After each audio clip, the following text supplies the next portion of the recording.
What's going on, traders? Wanted to do a recap of the S&P 500 for you all. Of course, we're starting off with the daily chart. It is Monday, April 24th. I hope everybody had a great trading day today. Markets were up just ever so slightly, 0.10%. Final print 412.63. And before we get more in depth into the analysis, of course, if you're enjoying the content that I am providing, don't forget to hit that subscribe button, smash that like, and turn on notifications. That way you are alerted every time we post new updates about the markets and trading. And lastly, of course, this video is for entertainment and educational purposes only. So, with that out of the way, we're looking at the daily, and nice close for the bulls here. We had a bit of downside momentum today, and then a nice reversal. So nice opportunities for the bears and the bulls to get a little bit of money. Still, it's the same story. Of course, a bigger picture that we're still trading in this range.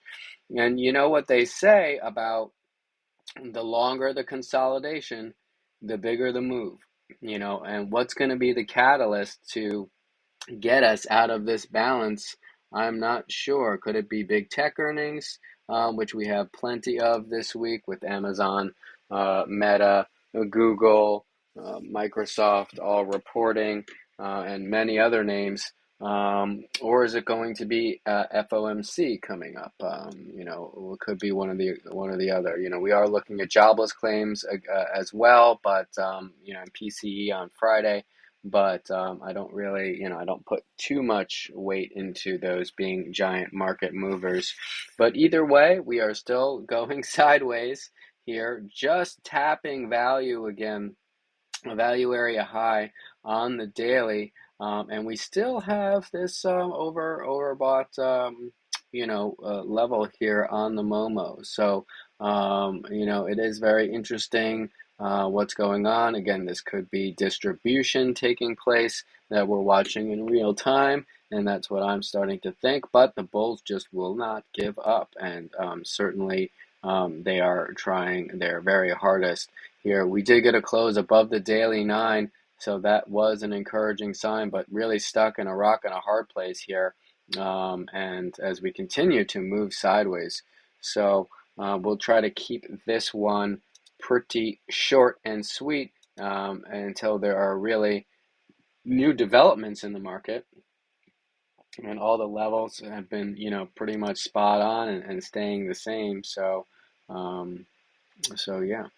All right, so we've been watching this downtrend starting to put itself in, like we were talking about, and we'll go over that a little bit more in depth in a little bit. But now we're starting to curl off the bottom of this range. Now, 2 times now it looks like, well, really 3 times that bulls have been able to keep us above this symmetrical triangle breakout level. So that is another thing that is encouraging for the bull case, and we'll have to see, if they can keep it up. But needless to say, that would be a very encouraging sign, and the price is just under that moving average. Bears really want to start to see it closing under that 9 and closing under this trend line here, and then have that chance, of course, to break under. But the 20-day moving average is moving up ever so slightly. I think it was around 407 before. Now we've moved up to around 408.78. So that is starting to slope upwards as well. So we still have this volume divergence that we've been watching, but we'll have to see how this will develop. Personally, I haven't mind trading the ranges, and there's the opportunities are there if you want to try to find them, and yeah, so it's all about having a plan beforehand and sticking to it and managing risk. So let's go in a little bit deeper here. quickly.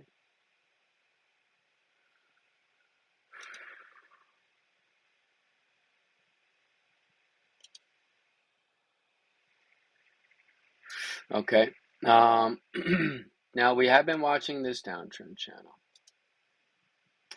And here we go, zoom in a little bit. And we have been watching this channel. Now, we were talking about that potential yesterday, or in the Sunday video, we were talking about that potential break over the downtrend, it being a fake break and then pushed back down, which we did get. I was able to hit some shorts up in this area for a nice move. And then we actually took the reversal, so it was a pretty nice day. We caught both sides of the move today, which was nice, and not always something that you can do. But overall, they pushed back. Like I said, you can see how many times this general area has been tested. If we come up here,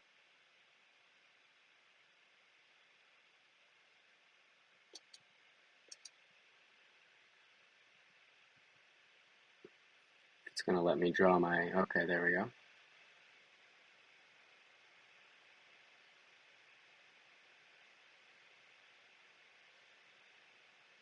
Oh, she's going slow today. Sorry about that.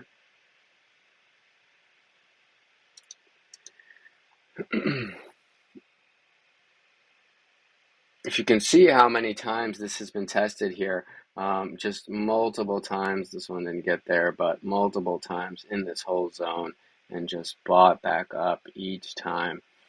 Closing over VOPC, good sign, and we did actually close over the downtrend. So that is interesting as well. We were looking at that channel, but now as we've started to curl, it's starting to look less and less like that channel, because today they actually put in a new low, but that was higher, so higher low here. You can see we wanted to do something like this. So that is a bit of an update. That is a bit of a shift in what's going on in the structure here in the market. It did not make a lower low. So I think that is an interesting development. And let me just, it might all be for naught here because I might just take it off.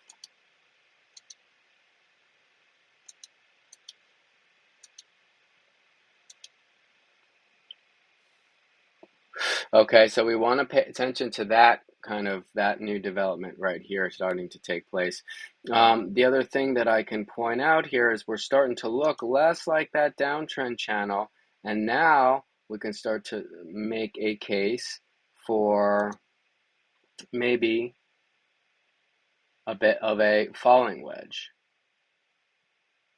being put in here. So we want to pay attention to this, and currently we have broken out of it. Like I said, now we are back above, or back above this downtrend, and we're going to have to see. But I'm going to watch this trend line into tomorrow's session. If we start to break below it, we'll probably come back in and retest this lower area for the the 20th time now. But we'll have to see how things progress. For me, again, the highs here, I mean, not too much has changed as far as the levels, but these highs would probably need to be taken out, and probably really these highs here, this breakdown candle getting taken out would be the clearest sign, maybe that they have some upward pressure being able to put in. Maybe we can make a drive back towards the value area highs here. But let's just see if they can break over, and really we can kind of make a supply zone here, something like this, and see what they do when price comes into here. Will there be the seller still able to push it down? It's very possible. So we'll have to see what happens. But there still may be some long opportunities. Of course, right now it's the evening, but if we were here right now, there could be that opportunity to make that push back up into this zone, maybe sweep these highs, and then if we can certainly get over that 413.75, 50 area in here and start to confirm, we can make that final push back up to 414. But we are overall kind of stuck in a rock and a hard place as far as the daily is concerned. So we need to be careful. Let's just take a quick peek. The 4 hour. Okay, so 4 hour.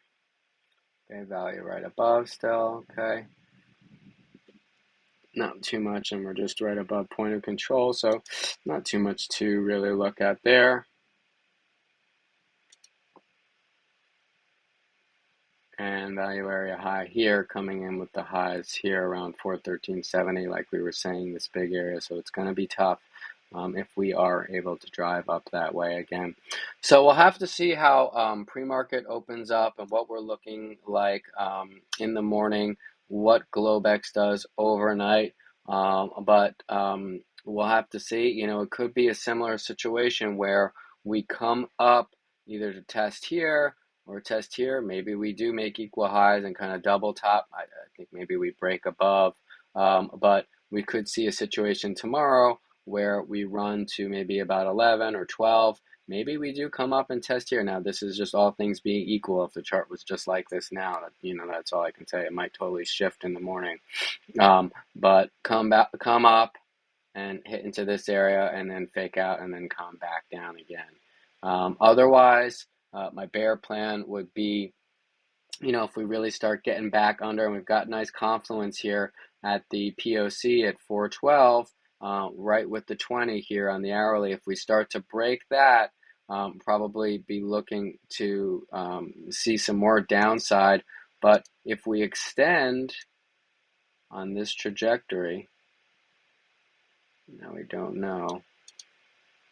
Now, depending on when we come in here, we could also have a three points of confluence for the short if this trend line breaks and we're breaking point of control, and we'll have to see where the moving averages are at the time. But if we do that, then we could look to come back down maybe to the value area here around 411, or maybe we break back down and come back and then reverse back up from here. But I'll definitely be watching this trend line and point of control and see what we're going to do in the morning. Ideally for me would be, you know, if I had to, I mean, I don't really care what it does personally, but, you know, I wouldn't mind it being up here and then faking out again and then coming back down and then reversing, just continuing basically in these zones. Chopping back and forth. But I think that, you know, a lot of people are complaining about the range market and everything like that. And yes, it can be frustrating with limited follow through. But you know, the norm for markets is consolidation and range. You know, it only trends a smaller amount of the time. So, you know, when we get those trend days, that's when we always need to be thankful for them because, you know, they really aren't the norm. Although this has definitely been an extenuating long time of range and consolidation. But that's fine, you know, we adapt, and that's the name of the game. But I think it is, you know, teaching a good lesson in patience, you know, only waiting for, you know, if these were your zones to short and go long, only waiting for the short up when, you know, price gets delivered into these zone, and, you know, and only go long when it's delivered into your demand. And really teaching you not to diddle too much, you know, here in the middle, where you can get chopped up. Certainly there are probably scalp opportunities that you could take advantage of, but we're looking for those A+ setups, or at least I am personally, where I have higher conviction and there are multiple points of confluence. And, you know, until I see those, and then I'm really not doing much. You know, I think today I did 2 trades. That's it, you know, just one long, one short. And that's all I needed to do.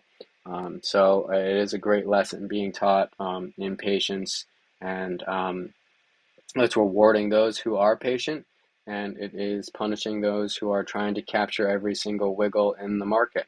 So you just have to decide what type of trader you want to be.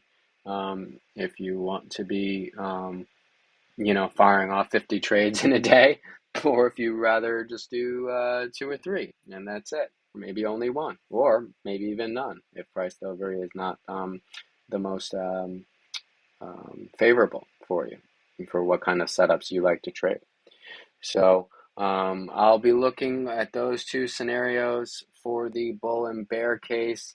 Again, really getting over here.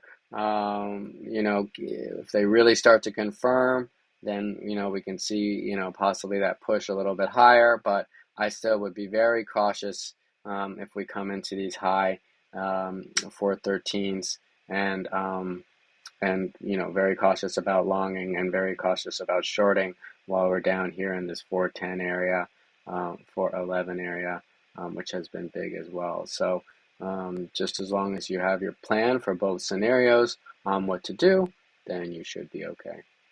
All right, guys, I hope you have a wonderful rest of your evening, and take care.